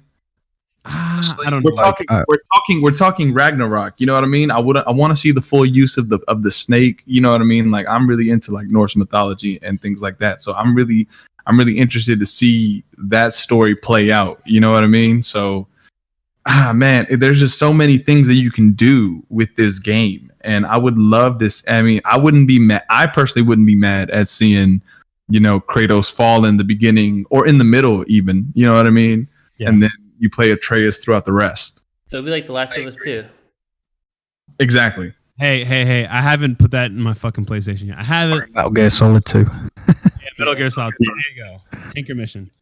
Which, I'm not gonna lie, I don't know how many times I played the Tanker Mission back to back just to get all the dog tags. Yeah. I suspect Kratos is going to kill Thor, but it's gonna cost him every bit of his strength, and he might either die or just Atreus takes over. I don't know, but I do suspect Thor's gonna beat the crap out of Kratos, but Kratos musters the strength to go overkill and completely destroy Thor, like at some point within the fight, and to save his son Atreus. And Atreus, that kind of, I don't know, has an impact. Like, I'm just speculating here, but no, we're here to speculate. Let's do it. Thor is a mean motherfucker in that game, and yeah, I mean, you see, he killed his brothers. I would love to see Odin. You know what I mean, in the game. That's exactly what I was thinking. I was speculating this a few months ago, and I genuinely think Odin's going to kill Kratos. Mm-hmm. And just like Kratos avenged the death of his family by conquering the gods of Greece. Loki will bring on Ragnarok. Loki will bring on Ragnarok and take on the gods of the Norse gods in revenge of the death of his father. And Crazy. after Kratos kills Thor, Odin comes and kills Kratos and leaves Loki. And here Atreus or Loki then decides to, out of anger and revenge, take on those gods. Well, here's my thing though on that. So, and we're going by, mythology here, right? So we all know that like Loki isn't, and this is outside of the God of War universe. Loki isn't really Odin's son, right? So we know that. Freya is definitely his mother. Mm-hmm. Who's giant? Yeah, he's a giant. Exactly. So, how would that line play? So, I have a little different take on it. So, I have my take would be maybe no Atreus at all. Yes, and this is why I think I could almost see a situation where, and I could be wrong about this. Keep in mind, this is all speculation for anyone listening. I can almost see a situation where Atreus with his anger problems, and we know who he will become, right? And let's say some of the prophecy is true. Let's say he somehow gets misguided or lost, and he joins the other side, and he learns from Odin as his, son, let's say, and Kratos is, trying to fight and get his son back. Because we all really know, cool idea. Because we're not done with Cool Hand. We can hear your feedback, man. Really? I'm trying to fix that. I have no. Are you playing through speakers right now? No. I'm playing through my. I'm on my mic now. I know, but I don't know. I can hear myself. But yeah, so we know that Freya is not done with us. We saw that at the end of the game. She's pissed. Right? And we know she's the Valkyrie. Sorry, I'm muting him temporarily.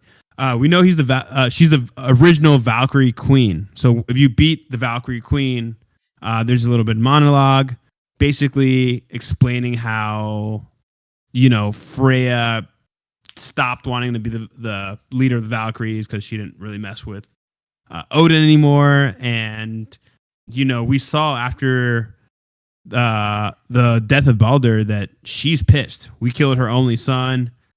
All ties are cut. We know. I mean, I can almost see her as a boss in the next God of War. So, she's definitely a bunny boiler, mad woman.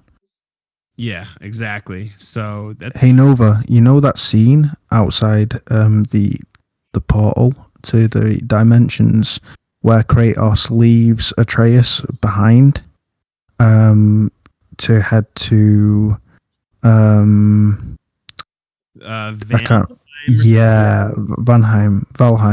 Well, he when he gets back, what seems like a few hours is days and days for Atreus, right?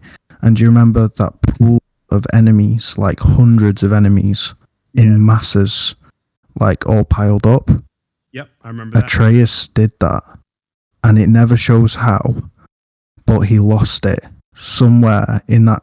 Whilst Kratos was away, Atreus displayed some insane godly power, and I reckon it would be really cool if what you were saying. What's her name now? The crazy lady, Freya. Yep. If Freya almost seduces Atreus into betraying his father, See that? and maybe even I don't know, almost beats Kratos in a fight, I don't know, and stands over him, and Kratos then has to find a way to get his son back. That would be a cool storyline that I'd never thought of before. I really like that idea. Yeah, there's a YouTuber, I can't remember his name, but he does a lot of like God of War lore videos. It's pretty interesting stuff. I know who you mean. Yeah, I forget his name, but let's move on to our final topic of the night. Oh, by the way, I just did want to make a quick mention of Deathloop. I was on the fence about Deathloop, and Really? yeah, I was. And the trailer I saw today sold me on the game. I guess we can talk about that a little bit. Any impressions on Deathloop you guys want to share real quick before we get to the final topic? so blown. I was so blown that it got delayed. I was really hoping to get it at launch. But, better late, good things come to those who wait. And I feel like this is going to be one of those games where it's just going to be really phenomenal. You know what that means? Good things come to Xbox fans. Trip, I know you're there. Do they? Good things come to those who wait, bro. Just the wait for game. Then you woke up. Sorry, bro. My man's got jokes. I like it. Actually, before we get to the price, which Trip, I definitely want your input on. So PlayStation announced something called the PS Plus Collection. So what it is, it's at launch, right? You're going to be able to play a bunch of current gen games. Yeah. And on that list, I'm just going to go down the list. We got God of War, Bloodborne, Monster Hunter World, Final Fantasy 15, Fallout 4, Mortal Kombat 10, Uncharted 4 Thief's End, Ratchet & Clank, Days Gone, Until Dawn, Detroit Become Human, Battlefield 1, Infamous Second Son, Batman Arkham Knight, Last Guardian, The Last of Us Remastered, Persona 5. Personally, I haven't played a couple games on that list that I'm actually looking forward to get now. I'm not sure. They didn't really make it too clear whether it's going to be a free download, almost like if you have PlayStation Plus, it's good to go, or if this is going to be free upgrades. I'm kind of leaning more towards free to play. And if that is the case, I mean, this is going directly at Game Pass's neck. We know Game Pass is a ton of games, and it is a great service. But on the flip side, I think people, or hardcore gamers especially, are more focused on quality over quantity. Yes, you can give me hundreds of games, but if I'm only interested of about 2 or 3 games at a time, then is it really worth me paying for that, that service? To start off, hell yeah. Let's get Trip. So what do you think about this service? Again, it's called the PlayStation Plus Collection. It's not too bad. I mean, I can't say it's a bad thing. You guys are finally jumping on the ball doing the then you guys are jumping on the ball of gaming service like that. So about damn time. Congratulations. It'll definitely benefit me when coming out of your mouth, dude. when I pick up the system in 2 years, I'm sure they'll have even more. So it'll be even greater. So do you think? So again, I every game I listed off is a AAA IP. Okay, so in comparison to Game Pass, let me ask you this, Trip: what games on Game Pass? And I'm not going to sit here and act like they don't have games. I mean, they even have games that I would like to try. What do you think this is a good response to Game Pass? Is it sufficient for you? Let's say all these games are free with PlayStation Plus, so something we already have as gamers. I think that is confirmed. It is free PlayStation Plus on PS5 at launch. Wow! So we definitely have some games to play. I think they're going to be enhanced as well. They're going to be boosted. 100 of the top PS4 games are going to be boosted. So I suspect they're going to be 4K 60 minimum. Which, I'll tell you what, Bloodborne, 4K 60. Can you imagine? Sorry about that. Jesus. Bloodborne, 4K 60. Can you imagine that? I mean, these games are apparently boosted. So we've struggled with 900p resolution at minus 25 frames a second, even on a PS4 Pro with Bloodborne. Yeah, that's true. They never created a PS4 Pro patch for the game. No, exactly. Really sucked. It runs like dog shit on both systems. It's just really poorly optimized. So I'm wondering if the rumored 100 top PS4 games being boosted. Will Bloodborne be included in that, and will these PS Plus collection games be boosted and be enhanced. That would be pretty cool. Listen, in the immortal words of Dave Chappelle, game blouses. It's done. It's over. It's over. AAA IPs for free. Like, it's done. It's done, bro. Game over. Say fini. Sign, sale, delivered. Caso cerrado. These are all games y'all have played already, right? So it'll be nothing new. You'll just breeze right through it, and it'll be nothing new because even though yes, I've played or own half the games, there are games on there, and I want to get to a comment from Slat Dan. But just like Willie said, it doesn't matter if it's a game I played before, but now it's a game I've played before, enhanced for the PS5. So the graphics got prettier, but you're doing the same things. Yes. No, you're not doing the same thing. Listen, it doesn't matter if a game is old. If it's the first time you're playing it, it's new to you, right? That's true. So again, So it would benefit a gamer like me instead of you, since you played most of them. Definitely. I mean, if you bought a PS5, you basically and have PlayStation Plus, you have a bunch of AAA games, highly rated games that you can play from launch without paying a dime more than what, besides PS Plus. And I can tell you right now from this list, I'll read it off right now. I haven't played Monster Hunter World. I haven't played Mortal Kombat 10. Fire. I haven't played Days Gone, which I really want to play. I haven't played Detroit Become Human, which Crap was telling me is one of his favorite games that I have to play. Battlefield 1, Last Guardian, Persona 5. So, I mean, there are games here that, while I'm waiting for other games to come out, I'm like, okay, I can go back to some of these games in my backlog that I wanted to buy. Now I have a chance to buy them. But before anyone comments, I just want to get to a comment by Slat Danny. He brought up a really great point. Slat Danny in the chat says, what about PlayStation Now? Wasn't that kind of a version of the PS Plus collection? Personally, and I could be wrong about this, is just me putting on my speculation hat. I think that they still haven't announced what they want to do with PlayStation Plus. I think the last thing Sony has in the chamber PlayStation Now. I'm sorry, that's right. PlayStation Now streaming service. One thing, and I want to hear some reactions to this. I think personally how Sony is going to approach backwards compatibility is that they're going to bolster PlayStation Now with a lot of their old catalog, right? PS1, 2, and 3, right? They're going to start putting these games into PS Now and say, okay, Game Pass, we have a bunch of random third-party games, right? Cool. We're going to do the same thing, except these are going to be all PlayStation classics on top of whatever random third-party games that, similar to what Game Pass has. But in addition, you have your old library. So, I mean, Wooly, how psyched would you be if you saw Heart of Darkness on PlayStation Now? Wow.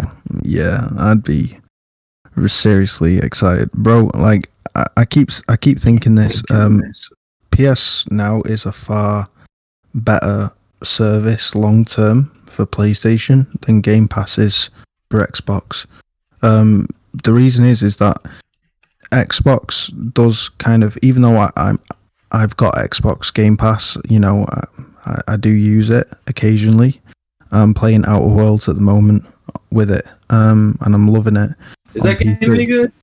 Yeah, on PC, it's brilliant. On Xbox One X, it's not so great because the controls are clunky. But yeah, like the aiming isn't great, but on PC it's beautiful. Runs like a dream at 2K.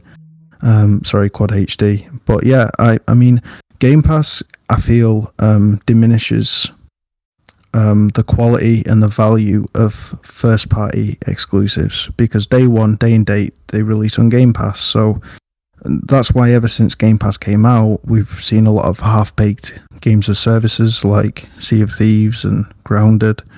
Oh no, Sea of Thieves was trash when it first dropped, but they hooked it up. I'm actually playing the shit out of it right now. That game is hilarious. It's great now. There's no denying it. It's a fantastic PC game.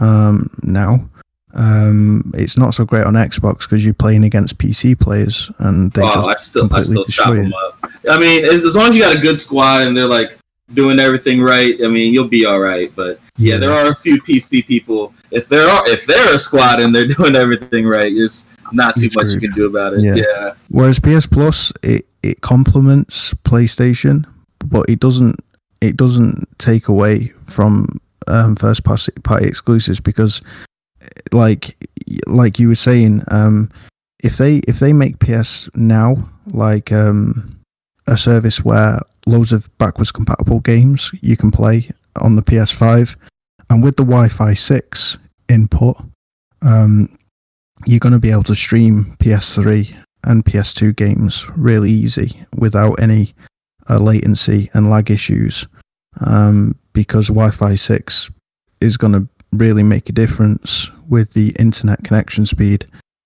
So it's like they're almost designing it for PS Now streaming, which is really cool if they do use the PS5 as an emulator for old games.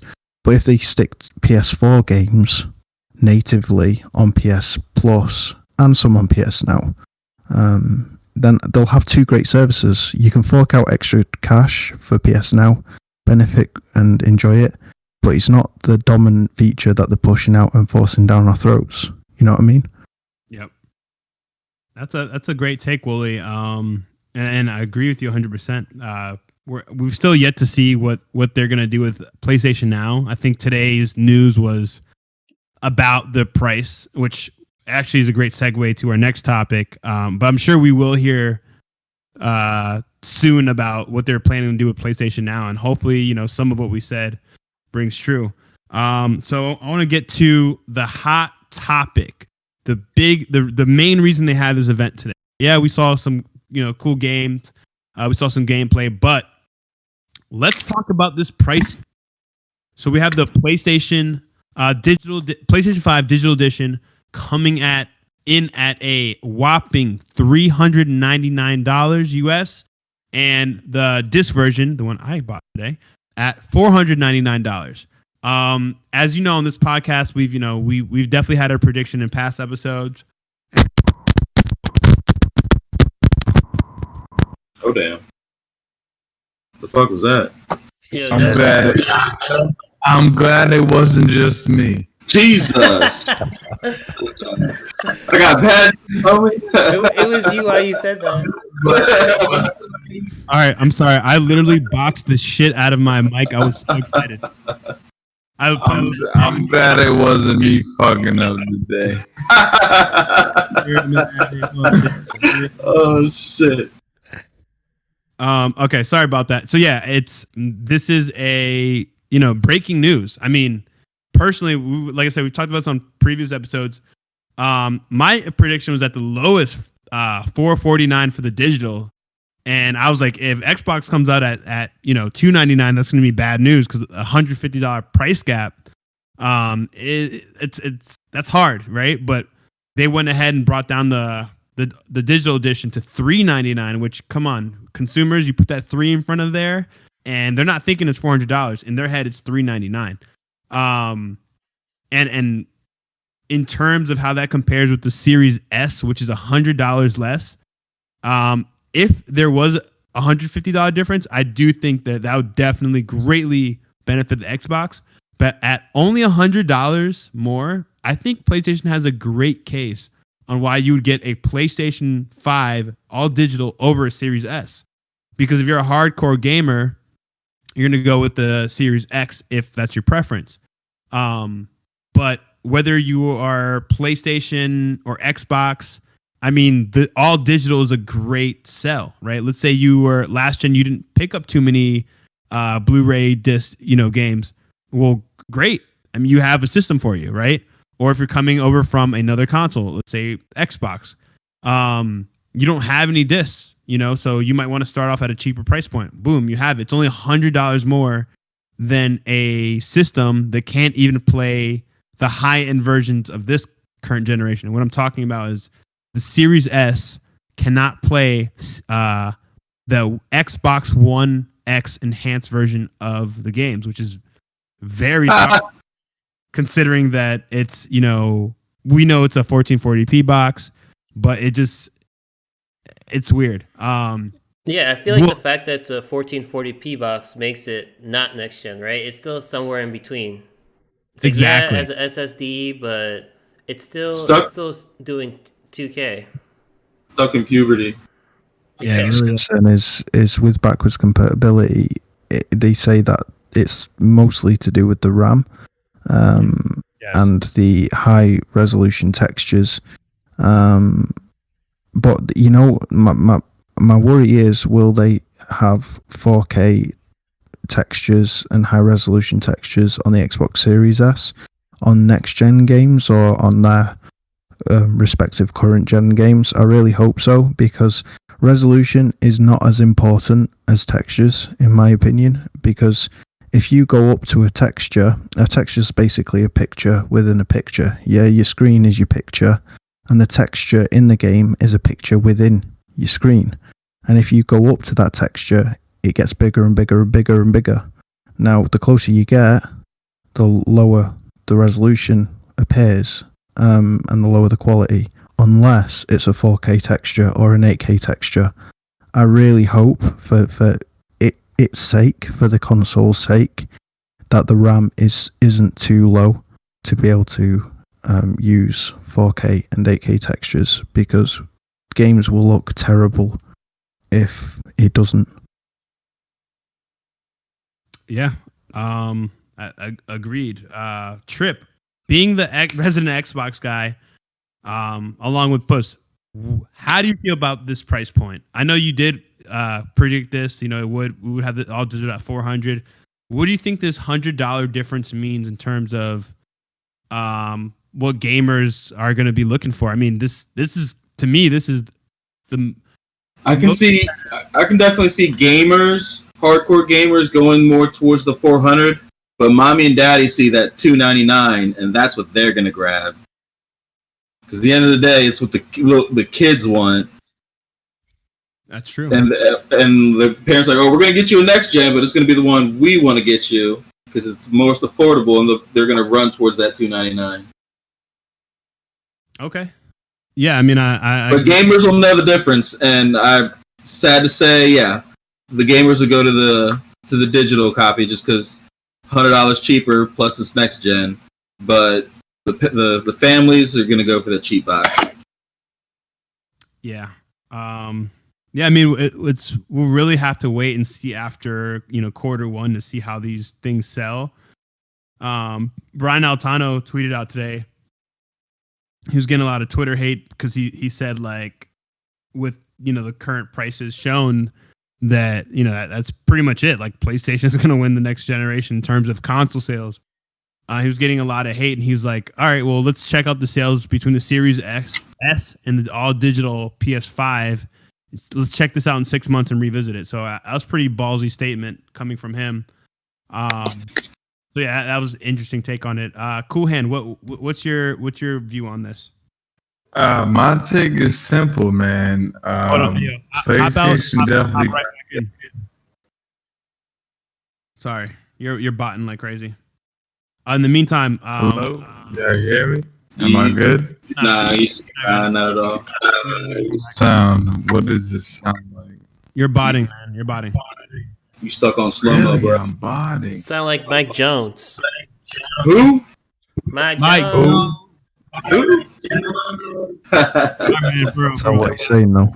Yo, hop out and hop back in. All right, dollar sign. What's your thought on this price difference? What's your take? How do I sound now? Horrible. Yeah. Really? Yeah. I just muted. I think Go it's huge. It's huge, right? Because like I said, the Series S to me isn't next gen. To me, next gen is all about 4K gaming at a decent refresh rate, and the entry point for that is the digital PS4 at $400. So that's huge. So like, I think kids can be able to convince their parents, like, hey, if you spend $100 more, I can actually take advantage of this 4K TV we have and play games at 60, 30 FPS, even some at 120. So yeah, I think it's huge, and I think people can justify that $100 price difference. Yeah.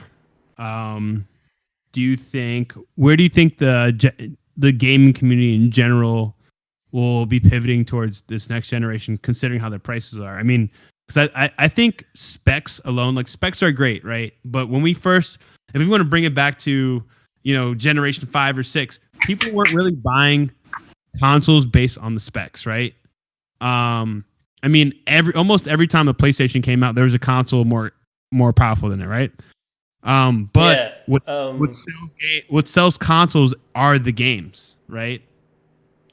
So yeah. So my opinion on the future is with like the rise of esports and Twitch and stuff like that, it's gonna be PlayStation, PC, and your Switch. okay, so I didn't hear Xbox in there. No, PC takes care of that. Good point. Wooly, It's not wrong. any thoughts on that? Yeah, I agree. To be honest, though, I'm not like personally. I think 4K is overrated. I really do.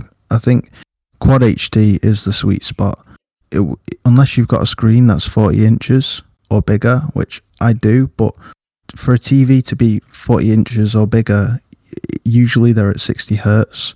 You have to fork out big dollar to get a TV that's big, above 40 inches and 144 hertz. So what I think is a smaller 2K Quad HD monitor or TV at 144 hertz with the PS5 will be absolutely amazing, because no doubt the PS5 will optimize games for Quad HD TVs and they'll run better, and probably at 120 frames per second with some games. I genuinely think that's what I'm excited for. With regards to esports, really, I couldn't care less about stuff like that. It really doesn't interest me at all. I'm not really into super competitive gaming. I'm a lot more into the immersive experiences of gaming, really, personally. Okay. Yeah, Yeah, I think, mean, I'm at. I was gonna say I think the 3090 has something to say about 4K gaming, and the 3080 too. Yeah, but no, I mean, but if we're looking like consumer based, right? Like for the casuals, no one's talking about a graphics card as opposed to like the console. PC is so, like, for the casual consumer, PC is so out of reach because of how much money goes into building one. So for the price point, it being the same specs, the digital as opposed to the disk drive, and the only difference being the disk drive as opposed to, the Series S to the Series X, where the specs are completely different, and and the Series S being closer to the Xbox One X. I hate those names. I hate the names with a passion. But man, I think PlayStation really just put the final nail in the coffin. Now it's just a matter of waiting and seeing, what's it going to be like when I plug it into my TV. You know what I mean? Like at that point, that's when we'll know, when the rubber meets the road. We know the price. Now we know the specs. We know everything. Now it's just a matter of what's it going to look like when I plug it in? How's it going to run when I plug it in? How's it going to play? How immersed am I going to be in? I can't wait to feel that DualSense controller in my hand. And I was really skeptical about the controller. And, I really can't wait to feel it in my hand to really get, used to it. Arthritis. Arthritis. We'll see. And then, man, I'm just, PlayStation won the war. I agree with Trip, and I agree with Trip, dude. I agree with, C Dollar Sign, and I agree with Wooly. I agree with Wooly, and I agree with C Dollar Sign. None of it matters at this point. PlayStation 1, the specs are great. Pricing is amazing. Like Nova said earlier, $399 is basically $300 to the casual consumer.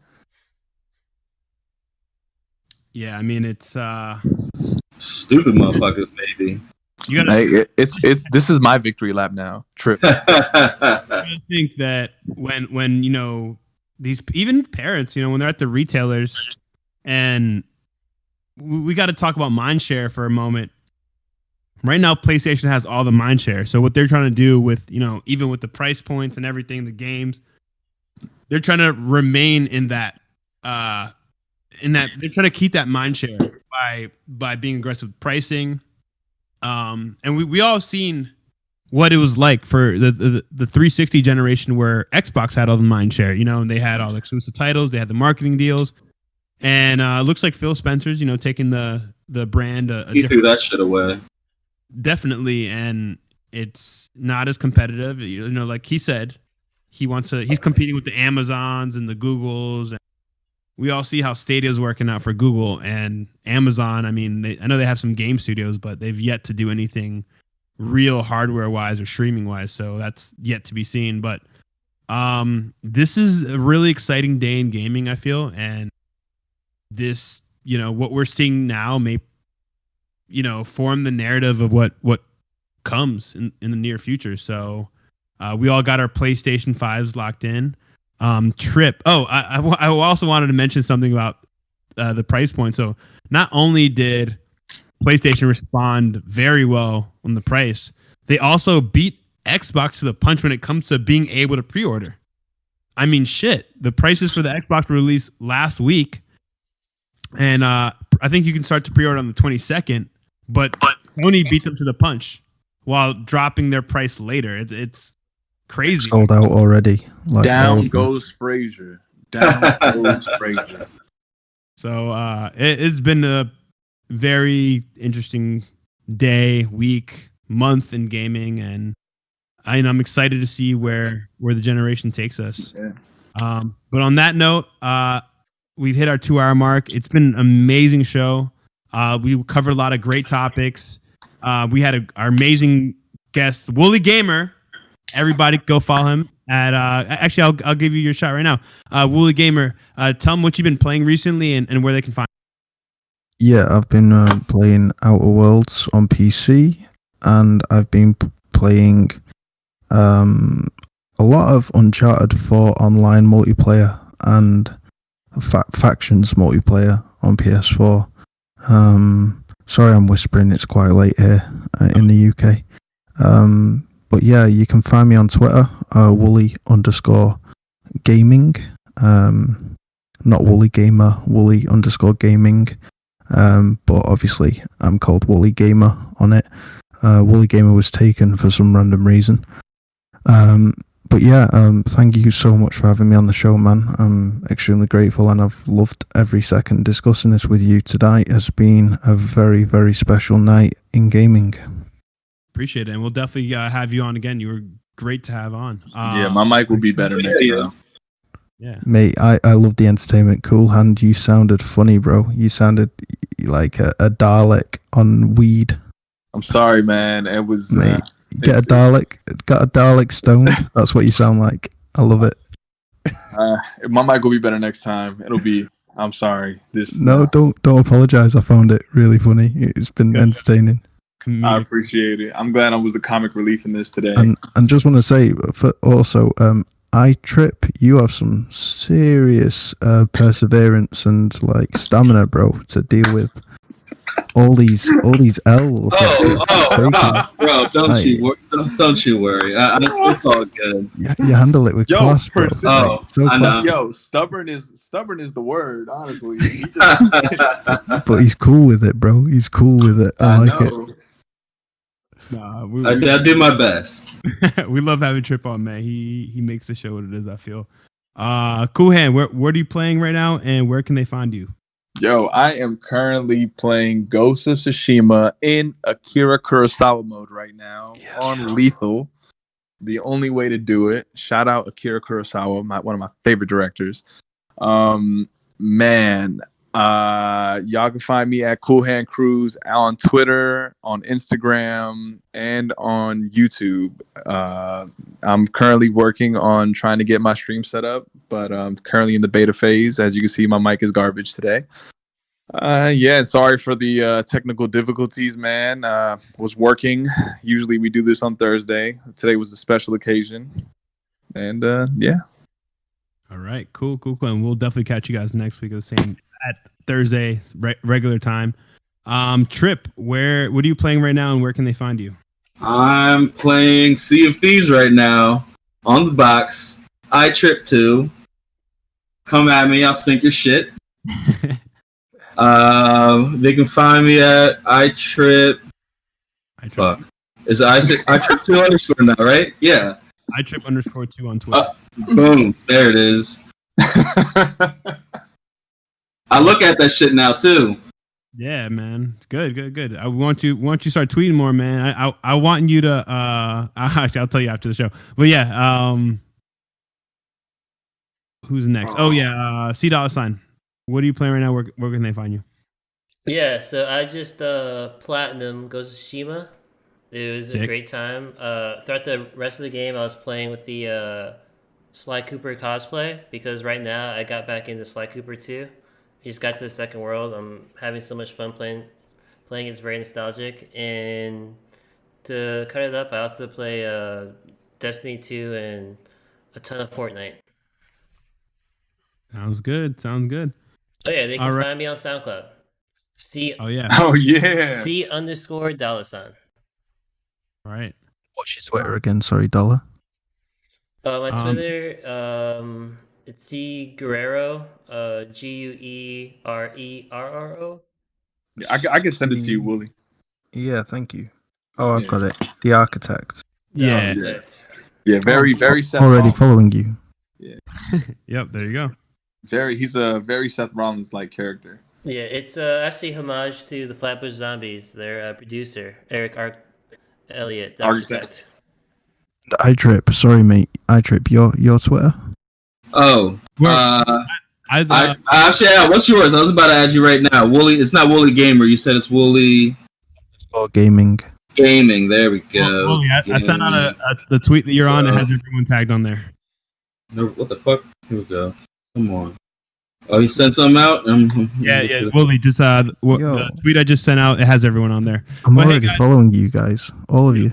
Yeah. Oh yeah, Yeah. I follow you, Wooly. I already follow you, Wooly. But yeah, let's wrap it up real quick. Everyone, thank you for tuning in. We had a great amount of love this show. We got a good amount of views. Yeah, please check us out. If you haven't already, subscribe, like the show. Yeah, we will catch you next week on the Insomniacs podcast. Fucking got you, bro. Boom. Don't My bad. sleep. My bad. No problem. We'll catch y'all next week. $, take us out. Don't sleep.